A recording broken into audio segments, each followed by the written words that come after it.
ወልቃይት ላይ ፈነዳ። ህወሓት ካምፑን ተቆጣጠረ። የተከዜ ዘብ ከበባውን ለመስበር ተኮሰ። በወልቃይት በተከዜ ዘብና በህወሓት ታጣቂዎች መካከል የተኩስ ልውውጥ መደረጉ ተሰማ። የኢራን ሚሳኤል ትውልደ ኢትዮጵያውያን ቤት ገባ። ከኢራን የተተኮሰ ሚሳኤል በእስራኤል የሚኖሩ ኢትዮጵያውያን ቤት ላይ መውደቁ ተሰምቷል። ኢራን ላይ የዛቱት ትራምፕ ተቃውሞ በርትቶባቸዋል። ኢራን በበኩሏ ሆርሙዝ መቼም አይከፈትም ብላለች። ጎረቤት ሶማሊያ ለመጀመሪያ ጊዜ ከባህር ላይ ነዳጅ ለማውጣት ቁፋሮ ልትጀምር ነው። የሻዕቢያን ጦር ወልቃይት ድረስ ዘልቆ እንዲገባ ያደረገው ህወሓት የተከዜ ዘብ ላይ ጥቃት መክፈቱ ተሰምቷል። በወልቃይት በህወሓትና በተከዜ ዘብ መካከል የተኩስ ልውውጥ መጀመሩ ተነግሯል። ይህም ትኩሳት የማይለየው የድንበር አካባቢና የተለያዩ ታጣቂዎች የሚገኙበትን ቀጠና ወደ ለየለት ግጭት ውስጥ እንዳይከተው አስግቷል። እንመለከተዋለን። በሌላ መረጃችን ደግሞ መላው ዓለምን በነዳጅ እጥረት እያስጨነቀ ያለው የኢራን አሜሪካ ጦርነት ኢትዮጵያን ከነዳጅ አልፎ በዜጎቿ ላይ መምጣቱ ተሰምቷል። በእስራኤል ኢትዮጵያውያን ቤት ላይ የኢራን ሚሳኤል መውደቁም ተነግሯል። በዚህ ጥቃት ምን ያህል ጉዳት ደረሰ የሚለውንና ይህን ጦርነት ለማስቆም በሚል ኢራን ላይ የዛቱት ትራምፕ ተቃውሞ እንደበረታባቸው የሚጠቁመው መረጃና ጎረቤት ሶማሊያ ለመጀመሪያ ጊዜ ከባህር ላይ ነዳጅ ለማውጣት ቁፋሮ ልትጀምር ስለመሆኑ የተሰማውን አክለን ይዘን ተገኝተናል። ሰላም ውድ የወሎ ዴይሊ ቤተሰቦች እንደምናላችሁ። ቻናሉን ሰብስክራይብ፣ ላይክ፣ ሼር ያደርጋችሁ እስከ መረጃዎቻችን ፍጻሜ አብራችሁን ቆዩ።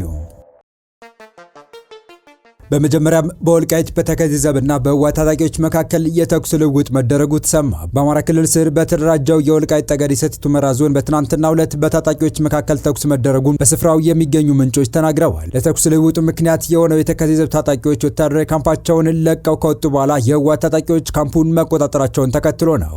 ይህ የተከዜ ዘብና የመከላከያ ሰራዊት የጋራ ወታደራዊ ካምፕ የሚገኘው አባሻራ ውርሻ በተባለ ስፍራ ላይ ሲሆን ቦታው እጅግ ስትራቴጂክ እንደሆነ ምንጮች ያስረዳሉ። ከትናንት በስቲያ በዚህ ካምፕ የሚገኙ የተከዜ ዘብ ታጣቂዎች ወታደራዊ ካምፑን ለቀው መውጣታቸውን ተከትሎ በቅርብ ርቀት ላይ የሚንቀሳቀሱት የህወሓት አርሚ 70 አባላት ካምፑን መያዝ ችለዋል። ይህን ተከትሎ በአካባቢው ለሰዓታት የፈጀ ከባድ ውጊያ በሁለቱ ኃይሎች መካከል ተደርጓል። መረጃውን ከገለልተኛ አካል ማረጋገጥ ባይቻልም አንድ የአካባቢው ምንጭ ግን በዚህ ውጊያ በርካታ የአርሚ 70 ታጣቂዎች እንደተገደሉና እንደቆሰሉ ተናግረዋል። 4 የታጣቂዎችን አስክሬን ባይኔ ተመልክቻለሁ የሚሉት እኚሁ ምንጭ ከተኩስ ልውውጥ በኋላ የአርሚ 70 ታጣቂዎች ወደ ሱዳን ግዛት መሻቸውን ተናግረዋል። በአማራና ትግራይ ክልሎች መሃል ውዝግብ በሚነሳበት የወልቃይት ቀጠና የጸጥታ ችግር ከዕለት ወደ ዕለት እየተባባሰ ነው። በዚህ ቀጠና ካለፉት ወራት ወዲህ የህወሓትና የፌዴራል መንግስት ኃይሎች ከፍተኛ ቁጥር ያለው ሰራዊታቸውን እያስጠጉ እንደሆነ የተለያዩ ምንጮች አረጋግጠዋል።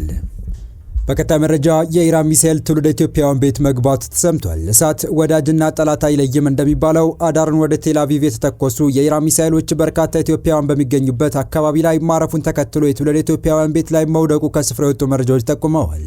የሚሳኤሉ አካል ቤታቸው ላይ ከወደቀባቸው መካከል አንዱ የሆነችው አንዲት ትውልደ ኢትዮጵያዊ ቤተ እስራኤላዊት ጉዳዩን አስመልክቶ በማህበራዊ ሚዲያ በኩል ባጋራችው ተንቀሳቃሽ ምስል ለጥቂት ተረፍን ፈጣሪን አመስግኑልኝ ስትል ተደምጣለች። ኑሯቸው በእስራኤል ካደረጉ ትውልደ ኢትዮጵያውያን ቤተ እስራኤላውያን መካከል የሆነችው ይህችው ሴት ከሞት የተረፉት በጠዋት ተነስተው ከቤት በመውጣት ወደ ቤተክርስቲያን በመሄዳቸው መሆኑን እየጠቀሰች ሲሆን እነርሱ ቤተክርስቲያን በነበሩበት ወቅት ቤታቸውም በቦምብ ቢመታም በፈጣሪ ቸርነት እነርሱ ምንም ጉዳት ሳይደርስባቸው መቅረቱን በመጥቀስ ፈጣሪን አመስግኑልኝ ስትል ገልጻለች።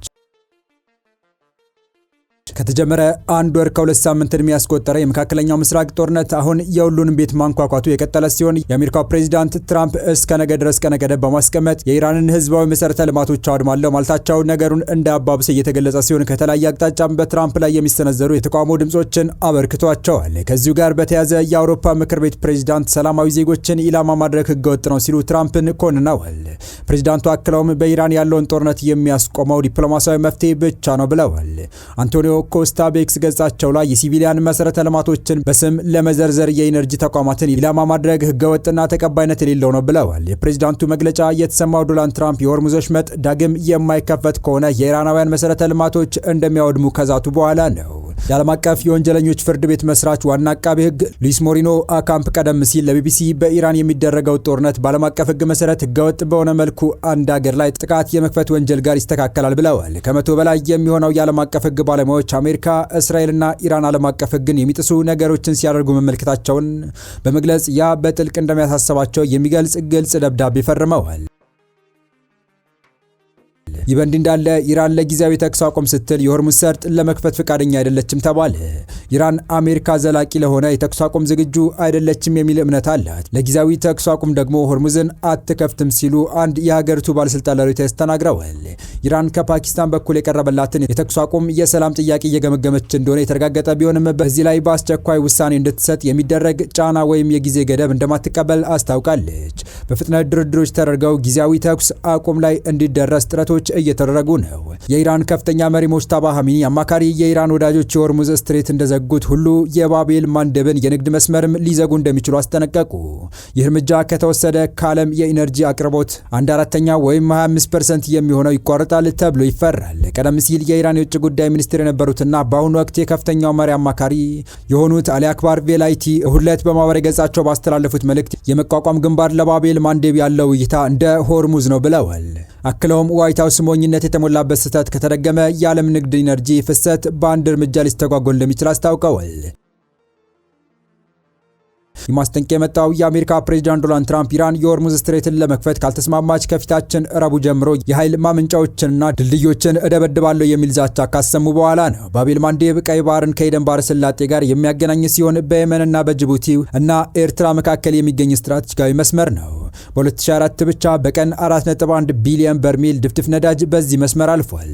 ከዓለም አጠቃላይ የንግድ ልውውጥ 10% በዚህ መስመር የሚያልፍ ሲሆን በተለይም ከቻይናና ህንድ ወደ አውሮፓ የሚላኩ ምርቶች መተላለፊያ ነው። የሆርሙዝ ስትሬት በመዘጋቱ ምክንያት ሳውዲ አረቢያ ነዳጇን በየብስ ቧንቧ ወደ ቀይ ባህር በማምጣት በባቤል ማንደብ በኩል ለመላክ እየተጠቀመች ትገኛለች።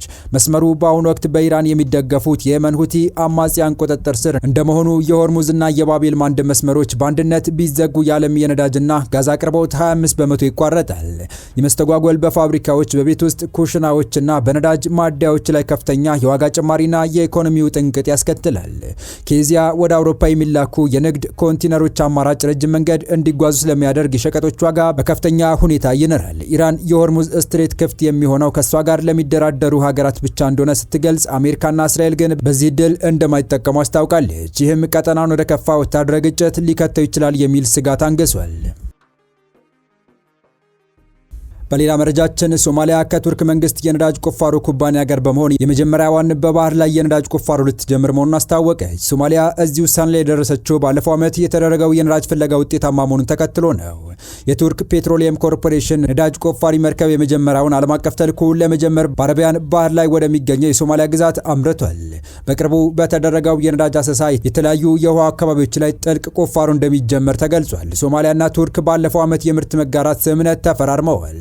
የሞቃዲሾ ባለስልጣናት ቁፋሮ የሚሳካ ከሆነ ሰፊውን የተከማቸ እምቅ ሀብት የሚከፍት እና የሶማሊያ ምጣኔ ሀብት እንዲያንሰራራ ያደርጋል ብለዋል። ተመራማሪዎች ሶማሊያ በቢሊዮኖች በርሜል የሚቆጠር ነዳጅ ክምችት እንዳላት ይገምታሉ። ቱርክ በሶማሊያ የባህር ክልል ውስጥ ነዳጅ ለማውጣት ቁፋሮ እንደምትጀምር የተናገረችው ከወራት በፊት ታህሳስ ወር ላይ ነበር። ረሲብ ጣይብ ኤርዶዋን ይህንን የተናገሩት እስራኤል ለሶማሊላንድ የሀገርነት እውቅና መስጠቷን ተከትሎ ድጋፍ ለማሰባሰብ ወደ ቱርክ አምርተው ከነበሩት የሶማሊያ ፕሬዝዳንት ሐሰን ሼክ መሐመድ ጋር ጋዜጣዊ መግለጫ በሰጡበት ወቅት ነው። ከአንድ ዓመት በፊት በሶማሊያና በቱርክ መካከል የተደረሰውን ዘርፈ ብዙ የትብብር ስምምነት ተከትሎ ቱርክ ግዙፍ ነዳጅ አሳሽ መርከቦችን በሶማሊያ የባህር ክልል ውስጥ አሰማርታ ፍለጋ ስታካሄድ ቆይታለች። የቱርክ ፕሬዝዳንት ባለፈው ዓመት ለ9 ወራት የተካሄደው የነዳጅ አሰሳ ተጠናቆ በዚህ ዓመት ነዳጅ ለማውጣት ቁፋሮ ይጀምራል ሲሉ ተናግረው ነበር። በህንድ ውቅያኖስ ላይ በሚገኘው የሶማሊያ የባህር ጠረፍ ላይ ሰፊ ቦታን የቱርክ ነዳጅ ፈላጊ አሳሾች ፍለጋ ማካሄዳቸውን የጠቀሱት ኤርዶዋን ይህ አይነቱ ስራ ለቱርክ አዲስ ነው ሲሉ በወቅቱ ተናግረዋል። ቱርክ በ2004 መጀመሪያ ላይ ከሶማሊያ ጋር የመከላከያና የምጣኔ ሀብት ስምምነት የተፈራረመች ሲሆን ይህም የነዳጅና የተፈጥሮ ሀብት ፍለጋን ያካተተ ነበር። በነዳጅ ፍለጋው ስምምነቱ መሰረት ቱርክ የነዳጅ ፍለጋን፣ ምዘናን፣ ነዳጅ ዘይትን ከባህር ዳርቻ ስፍራዎች የማልማትና የማምረት ስራዎችን እንደምታከናውን ተገልጿል። የተወደዳችሁ የቻናላችን ቤተሰቦች ለአሁኑ ለእናንተ ይመጥናሉ ብታደምጧቸው ታተርፉባችኋላችሁ ብለን የመረጥንላችሁ ዕለታዊ መረጃዎቻችን እስካሁን ያደመጣችኋቸው ነበሩ።